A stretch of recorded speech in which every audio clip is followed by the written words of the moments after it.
Hello दोस्तों, welcome to my channel. आज के इस वीडियो में जो बात करने वाला हूँ वो आपके लिए HVAC के इंटरव्यू कुछ क्वेश्चन आया। दोस्तों, आपको पता ही होगा कि मैं कैसे पूरा इंटरव्यू क्वेश्चन कवर कर रहा हूँ कि अगर आपको गल्फ जाना है या आपको दुबई जाना है तो वहाँ पे किस तरह से क्लाइंट आपसे क्वेश्चन पूछता है और कैसे आपको आंसर देना है। विद एग्जाम्पल आपको बताऊँगा दोस्तों कि आपको पूरा दिमाग में आपके बैठ जाए, आपको सारा डाउट क्लियर हो जाए। चलिए दोस्तों, वीडियो को स्टार्ट करते हैं। वीडियो स्टार्ट करने से पहले दोस्तों, अगर आपने मेरे चैनल को सब्सक्राइब नहीं किया तो कर लीजिए।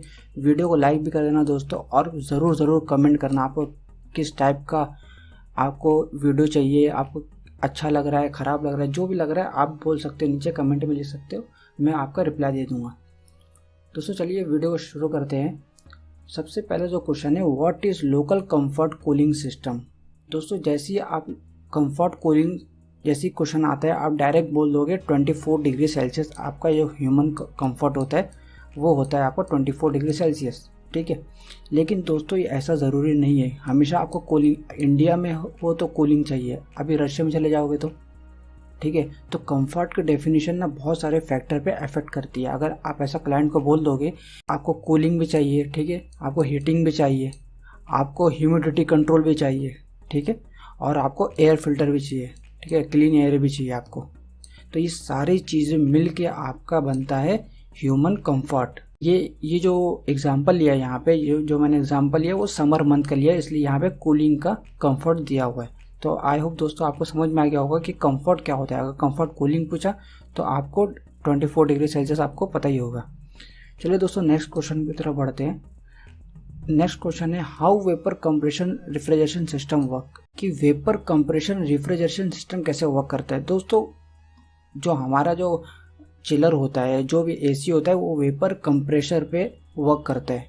और वेपर कंप्रेशन क्या होता है दोस्तों, अब जहाँ जहाँ कंप्रेसर यूज़ होगा वहाँ वहाँ समझ लेना कि ये जो अपना रेफ्रिजरेशन सिस्टम है वो कंप्रेसर सिस्टम है। और जहाँ जहाँ एब्जॉर्प्शन होगा, एब्जॉर्प्शन क्या होता है मैं वीडियो का लिंक डिस्क्रिप्शन में दे दूंगा दोस्तों। ऑलरेडी इस पर एक अच्छा खासा मैंने लेक्चर ले चुका हूँ जहाँ पे मैंने सारी चीज़ें बता चुका हूँ। और तीसरा एक टाइप और होता है दोस्तों, ये कमेंट में लिख के बताना तीसरा कौन सा टाइप होता है।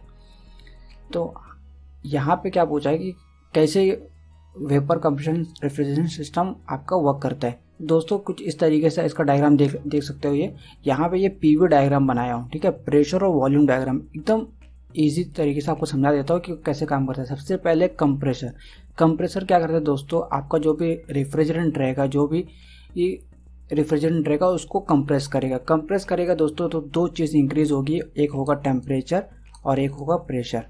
आप यहाँ पर भी साथ ही साथ देखते हुए चलो कि यहाँ पे कैसे कंप्रेस हो रहा है, ठीक है। तो क्या इंक्रीज हो रहा है, प्रेशर इंक्रीज हो रहा है, क्योंकि ये प्रेशर का डायग्राम है तो प्रेशर इंक्रीज हो रहा है। प्रेशर बढ़ेगा दोस्तों तो टेम्परेचर भी आपका बढ़ेगा। फिर उसके बाद क्या हो रहा है, कंडेंसर दोस्तों क्या करता है कि कंडेंस करता है। कंडेंस क्या होता है दोस्तों, अगर आपने घर में देखा होगा जब चावल बनता है तो ऊपर जब जो ढक्कन होता है उस पर बबल से पानी के वाटर ड्रॉप बैठ जाते हैं, वो होता है कंडेंसेशन, ठीक है। मतलब कि दोस्तों आपका जो लिक्विड है वो वेपर टू लिक्विड में कन्वर्ट हो रहा है, ठीक है, ऊपर आके ठंडा हो जा रहा है और वो वापस से लिक्विड में कन्वर्ट हो रहा है। तो सेम यहाँ पर भी आपका जो वो वेपर होगा वो कन्वर्ट हो जाएगा लिक्विड में। दोस्तों ये लाइन देख रहे हो, ये लाइन किसकी है, ये लाइन है वेपर की और ये लाइन है आपकी लिक्विड की। तो देखो कैसे ये वेपर टू लिक्विड में इस पॉइंट पर आया, मतलब लिक्विड में कन्वर्ट हो गया। आई थिंक आपको समझ में आ रहा होगा कि कैसे ये काम कर रहा है। कंडेंसेशन में क्या हो गया, टेम्परेचर और प्रेशर कांस्टेंट रहा। प्रेशर देखो कैसा कांस्टेंट है यहाँ पे, ठीक है, लेकिन सिर्फ क्या ड्रॉप हो गया, टेम्परेचर को ड्रॉप हो गया। टेम्परेचर आप बोले कैसे ड्रॉप हुआ, तो यहाँ पे फैन लगा होता है दोस्तों, यहाँ पे फैन लगा होता है जिसकी वजह से ये कूल होते रहता है और ये पाइपिंग होती है ऐसे, ठीक है। समझ में आ गया होगा। अगर नहीं समझ में आया तो वीडियो का लिंक आपको डिस्क्रिप्शन में दे दूंगा, आप वहाँ से आके चेकआउट कर सकते हैं। उसके बाद आता है एक्सपांशन वॉल। अब एक क्वेश्चन ये भी निकल के आता है कि एक्सपांशन वॉल क्या काम करता है। एक्सपांशन वॉल दोस्तों अगर आपसे क्लाइंट पूछता है तो आपको सिंपल आंसर देना है, ये करता है आपका रेफ्रिजरेंट को कंट्रोल। आप बोलेंगे रेफ्रिजरेंट कंट्रोल तो क्या होगा, रेफ्रिजरेंट को मान लेते हैं यहाँ पे बहुत सारा रेफ्रिजरेंट आ रहा है, ठीक है, एक पाइप है, ये बहुत सारा रेफ्रिजरेंट आ रहा है और आपने यहाँ पे बोला कि एक काम करो, सिर्फ मान लो यहाँ से 5 रेफ्रिजरेंट आ रहा है मान लेते हैं, और आगे हमने बोला एक काम करो 2 को रोक लेते हैं और 3 ही को भेजते हैं। ठीक है। तो यहाँ पे क्या हो रहा है, कंट्रोल कर रहा है। जैसे ही कंट्रोल करेगा मतलब कि प्रेशर क्या हो जाएगा, सडन ड्रॉप हो जाएगा, ठीक है, क्योंकि जितनी क्वांटिटी आनी चाहिए उतनी नहीं जा रही है आगे, तो प्रेशर ड्रॉप होगा। प्रेशर ड्रॉप होगा तो सडन टेम्परेचर भी आपका ड्रॉप हो जाएगा। इतना समझ में आ गया। फिर उसके बाद आता है इवेपोरेटर।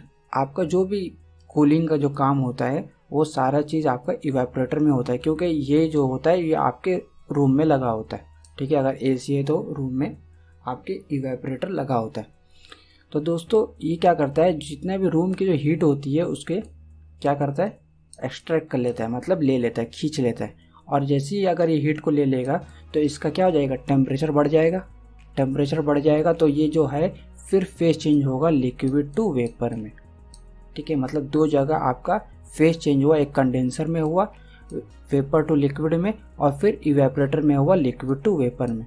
और जैसे ये हीट को ले लेगा तो आपका रूम जो है, ऑफिस जो भी है, वो आपका ठंडा हो जाएगा, चिल्ड हो जाएगा, ठीक है। ये होता है vapour compression refrigeration system.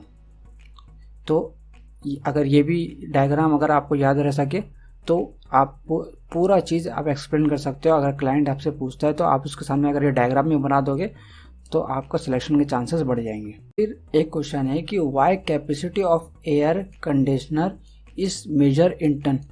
Turns में ही क्यों मेजर करते हैं हम, ठीक है। यहाँ पे लिखा है, वैसे ये गूगल से मिला मुझे, लेकिन ऐसा ज़रूरी नहीं है, ऐसा आंसर आप देना मत। देखो टन्स में क्यों लेते हैं कि मान लो कि एक टन आपका आइस क्यूब है, ठीक है। अब इसको एक रूम में रखा गया, मान लो ये रूम है और 1 टन का आपका आइस। अब ये क्या करेगा, ये पिघलेगा क्यों, क्योंकि ये जो भी हीट रहेगी उसको एब्जॉर्ब करेगा तभी। तो जैसे ही हीट को एब्जॉर्ब करेगा तो रूम आपको ठंडा हो जाएगा।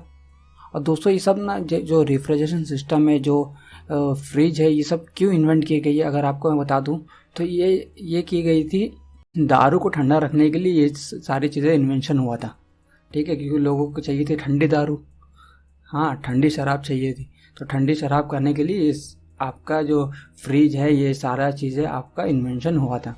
तो दोस्तों 1 टन मतलब कि amount of heat required to melt 1 ton of ice in 24 hours, कि 1 टन आइस को मेल्ट करने के लिए कितना हीट रिक्वायर्ड होगी, ठीक है। कितने घंटे में, 24 घंटे में। 1-2 घंटे नहीं, 24 घंटे में कितनी हीट रिक्वायर्ड होगी, इसी को कहते हैं टन्स। तो दोस्तों चलते हैं नेक्स्ट क्वेश्चन की तरफ।